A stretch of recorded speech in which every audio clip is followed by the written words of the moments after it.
Hey everyone, Brian from ActiveMelody.com. Well, this week we have another two-part lesson series, and so it's actually going to go over the next couple of weeks. So this week we're going to take a look at just a rhythm part, and this is a little jam in the key of D. At some point I'll come up with better names for these things, but we're going to learn everything I played in the intro. I'll break that down and show you how to play that note for note in this lesson. This lesson does not have a jam track, but it does have tablature. So if you want the tablature, you can go to ActiveMelody.com and look for EP047. You can download the tab for this rhythm part. And the reason I didn't include a jam track was it's actually intentional. I want you to focus this week on, we're going to focus on dynamics. And so we're going to break it down. I'm going to show you how, with just an acoustic guitar, no jam track, how you can play soft, loud, how you can pick back here closer to the bridge and get different tones. Closer to the neck, you get other tones. So focusing on dynamics, I think that's really the point of this. And also you learn a pretty cool rhythm. Now next week we're going to layer on, I will provide a jam track, so you'll be able to take everything that you've learned this week and be able to play it with a full band, so that'll be fun. And also I'll show you how to play a lead part over that as well. So let's go ahead and get started.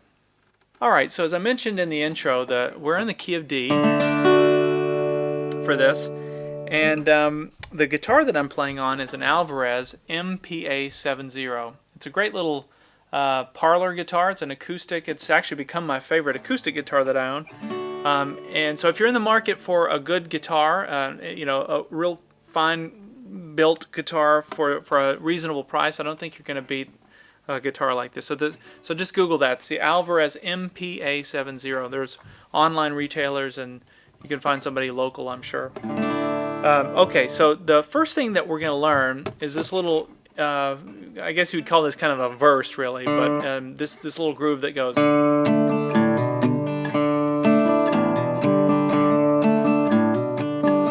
And you could just do this all day long.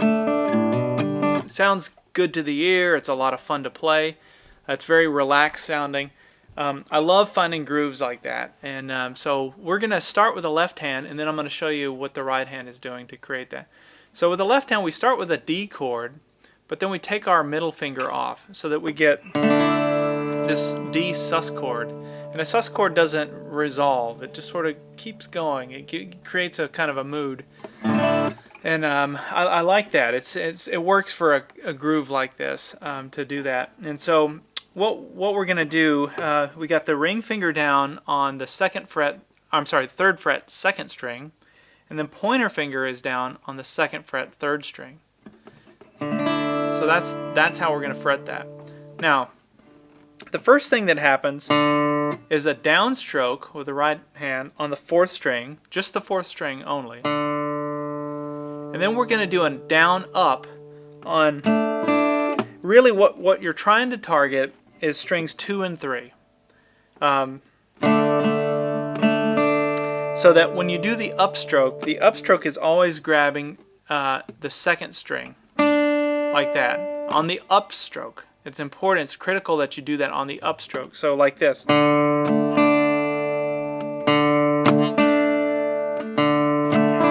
Now, you can see what I just did accidentally. When I was, like I said, sometimes I'm sloppy with my right hand. That's why you want to leave to me, leaving the middle finger out of that D chord. If you accidentally do hit that high E string or the 1 string, it'll still work. Now you're trying to create a little bit of a, you want to be somewhat accurate to create that upstroke note, because you're going to hear it again in the second part, which goes. So when you put them together, you're going to hear this string ringing out. Listen.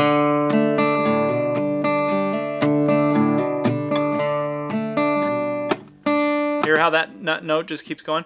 So your ring finger here on the 3rd fret 2nd string actually just stays locked down the whole time. What's changing though is your pointer finger. Your pointer finger is going from here to here. And you're doing this hammer on the 2nd fret 5th string.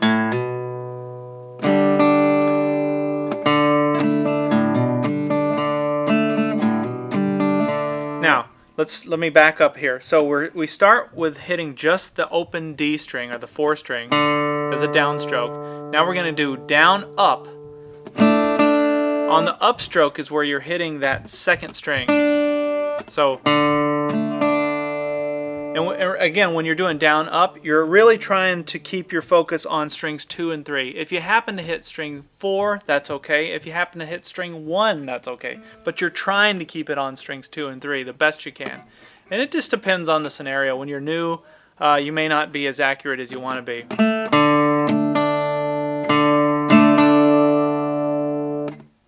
Alright, so then the next thing that happens is, now for that, we're hammering on, I'm taking my pointer, the ring finger stays down the whole time.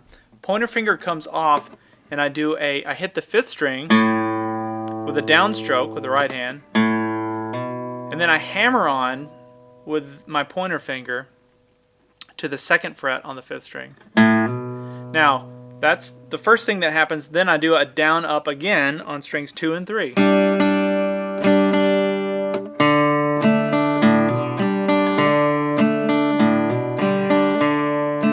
See what you do? Let me slow that down and you'll see.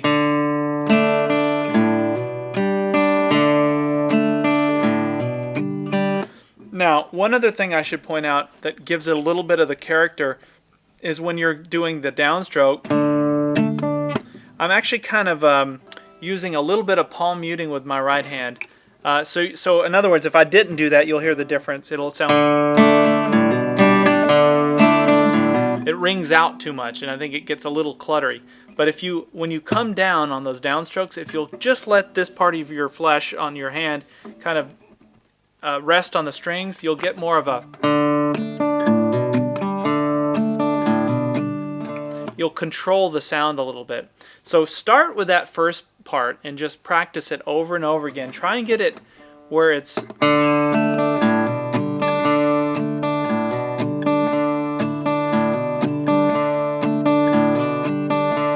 You can hear that one note droning out, that upstroke. It's important that you do that on an upstroke so that you're ready to come back and do a downstroke. So now you can see why if you happen to hit that high E string, it doesn't sound as good, but it would still technically work. So, okay, so that's the first piece. Now, we do that 4 times. Okay, so this next part, I wanted to create a melodic sounding rhythm, so you're not just reliant on the lead part to create all of the rhythm parts. So I came up with a part that sounds like, and it's what you're doing is you're taking advantage of the fact that you've got that open E string. Remember when we were learning this down here, you got that open, and then you've got an open D string right down here. So because of that, because those 2 notes are going to work no matter what, we just established that, now you can play with the strings in between those 2 notes. So now you can do some stuff on string 2 and 3, and theoretically, as long as you're within the right scales, it's going to work. And so what I came up with was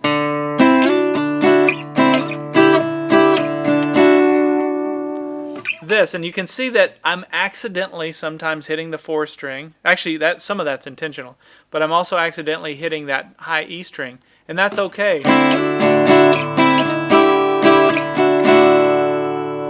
So it'll work. So that gives you the ability to almost sound like you're playing an open chord tuning, even though this is standard tuning.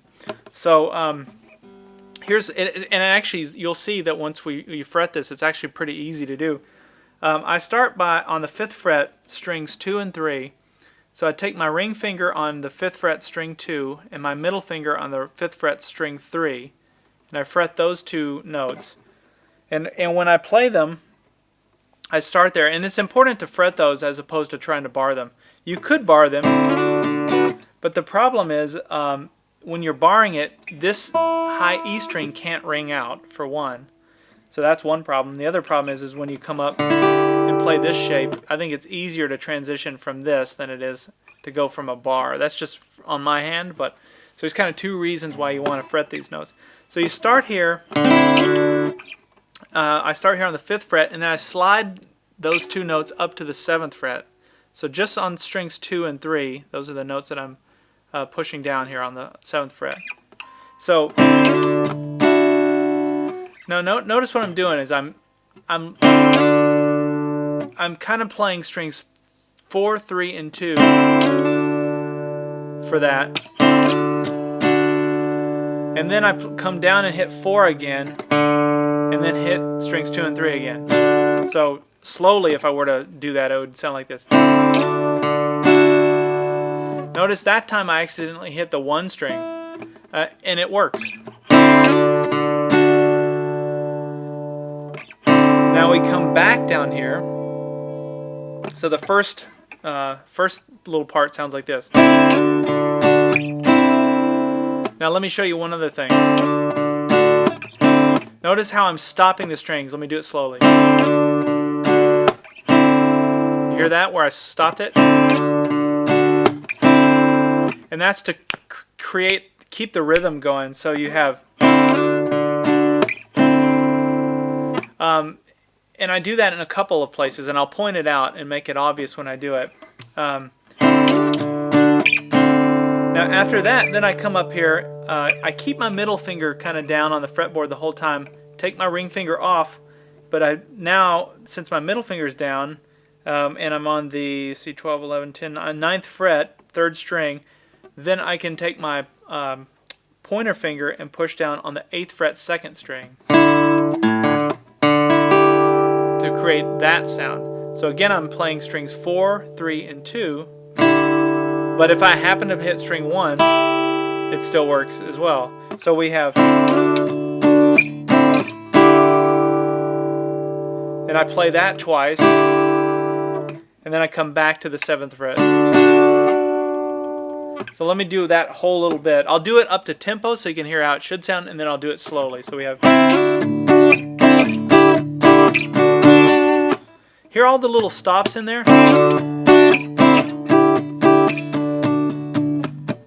If we were to look at what my right hand is doing, it's doing this the whole time. And I'm trying to keep concentrated on strings 4, 3, and 2. That's all my right hand is doing.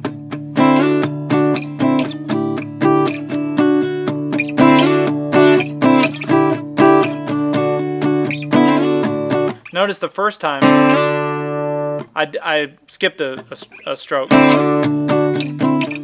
after that it just keeps going. And so that's kind of and it's all downstrokes. There's no upstrokes really in that. Now you could throw in upstrokes. You could go,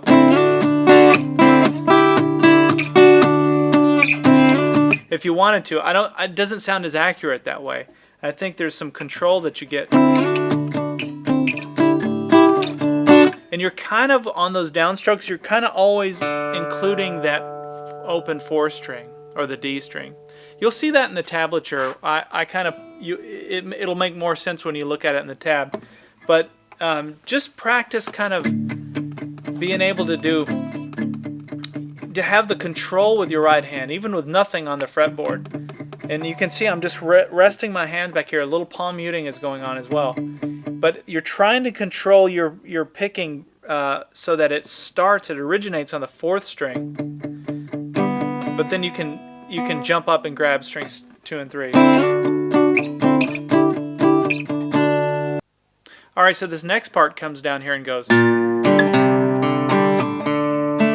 what I'm doing for that is I'm starting, the one constant is my ring finger goes down on the 3rd fret 2nd string, which we've already done.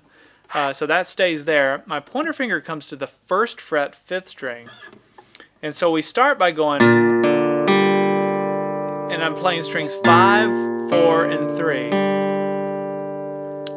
Just downstrokes of the right hand. Almost letting your pick just sort of rake down as it goes. It's almost like falling from string to string. Now, then I take my my middle finger, I keep my ring finger down, but I take my middle finger and push down on the 3rd fret 5th string so that I can go. And for that I'm just playing string 5, 4, 3, and 2. 3 and 2 at the same time. If you only can hit string 3, that's fine. If you hit strings 3, 2, and 1, that's fine. You don't want to do that, but it'll still work if you accidentally did it. So that's what we're practicing.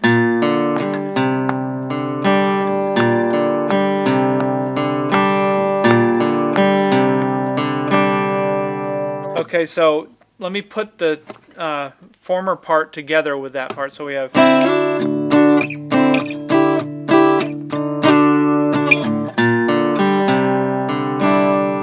Then we come up here and I play. And again, I'm playing, all I did to change that was I put my pointer finger down on the 2nd fret 3rd string. So it's that D chord minus the middle finger. And I just went and played and just picked it apart and went. And you can see again with having that open E string or the open 1 string, it sounds nice. It gives it a nice feel versus what it would sound like with a full chord. It's just a preference thing, but so we have.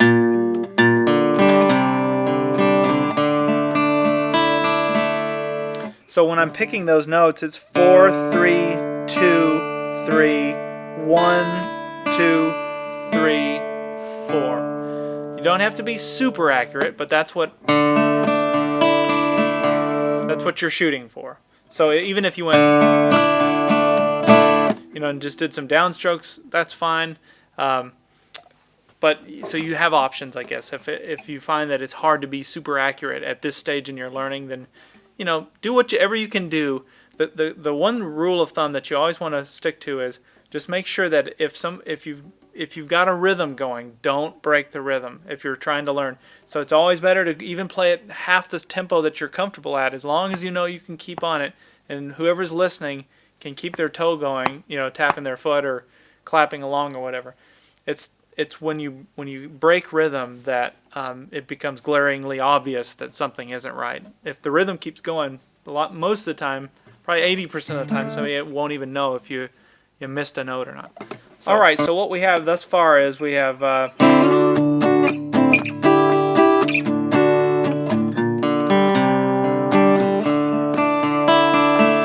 the second time through I played it slightly different. So I added a little twist on the second time through. So the first part is exactly the same. That part. Then I went, and for that all I'm doing is I played the 8th fret 2nd string and the 9th fret 3rd string, which we've already done. But I came up, this time I slid everything up 2 frets like that, so that your middle finger goes to the 11th fret 3rd string, and then your pointer finger goes to the 10th fret 2nd string. So we have,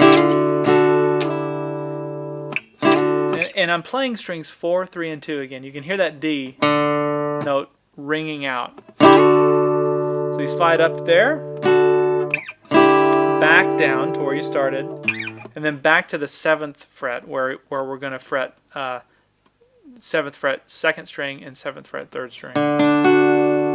So you have, and notice I slid it down. I didn't go, although you could do that. I think it sounds better to just slide it. All right, so let me play through that second part. I'll do it slowly.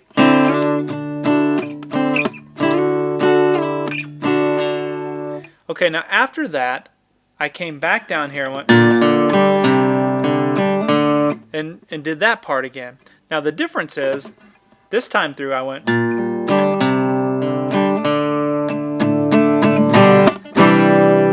and went right to the C chord part. And so the timing will be really the only challenge in this. So after you come down and play, which you've already learned, and you're back to the D part, then you're going to want to do a little series of downstrokes like this. And notice again, I'm not going. It's going playing like that. And so dynamics is really, this is where I'll start talking about dynamics. Up to this point, everything has been pretty cut and dry in terms of where the position of my right hand has been. It's been kind of centered right here. Now, when we get to this part, I want to get some brighter notes so that they sound really bright. Almost it sounds like if you're thinking of an EQ, you're turning up the treble to give it a real nice punch.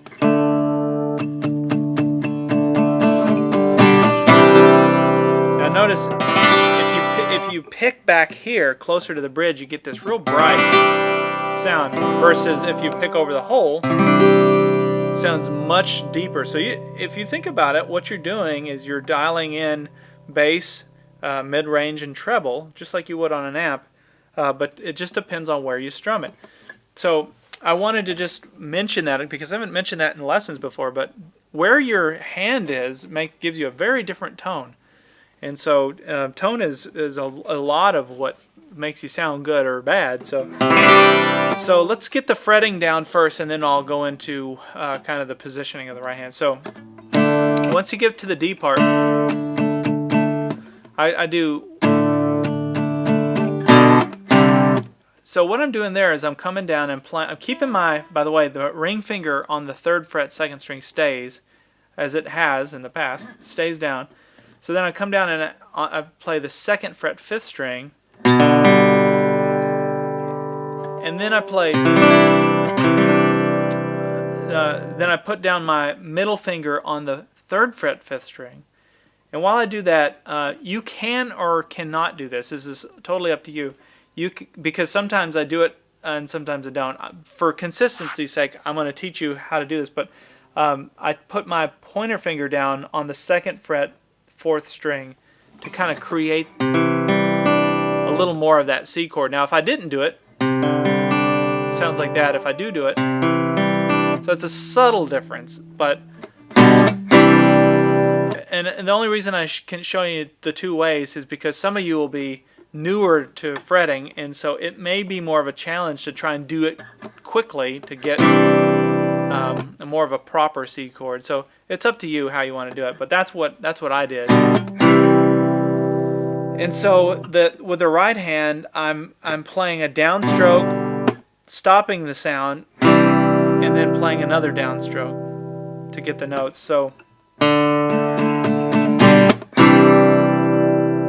you want to practice that. 2, 3, 4, 1. Just over and over again till you get that.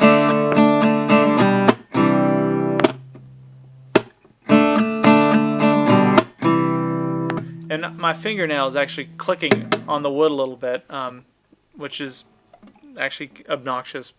But what you want to do is just kind of in those strings so that it creates its own rhythm when you do that. So all right, now back to the tonality of this stuff. So when I did that the first time through, I kind of backed my hand back to do the to play back here. You get a much brighter sound. So just remember, if you want that tone, just pull your hand back a little bit to get a nice tone sound.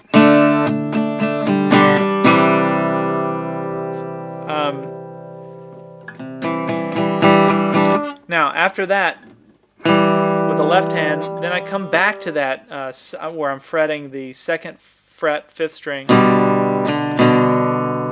keeping this ring finger down the whole time. It never comes up for this part. So what I do is I'm going back and forth between the 2nd fret and 3rd fret. So I'm going 1, 2, 3, 1, 2, 3, 1. But I'm playing not just that 5th string. I'm playing really strings 5, 4, and 3. Like that. All right, so let me put that in reference so you can hear some of the dynamics. So we have.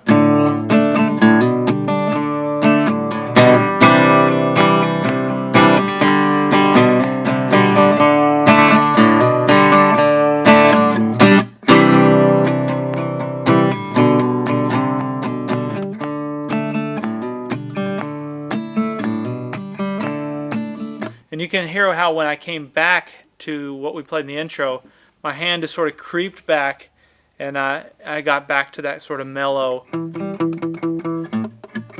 tone as opposed to the real bright stuff back here. So let me back up and play that whole last part again. So what we have is.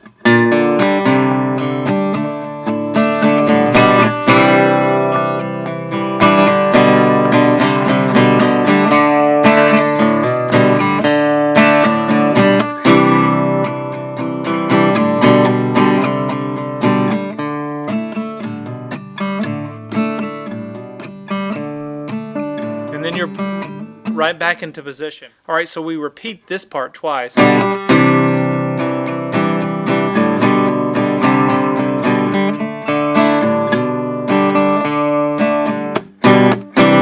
you can see it comes in again. So once we get back to that intro D part,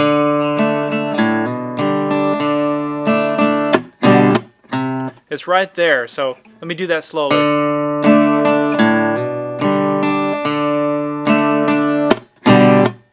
You can hear that I'm being a little overly dramatic to emphasize, but I'm stopping those notes.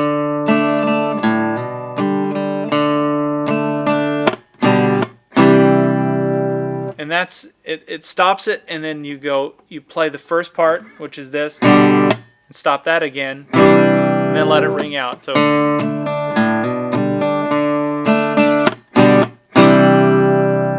that's the sound you're looking for. Alright, so let me play through it one last time. I'll do it slowly, and here we go.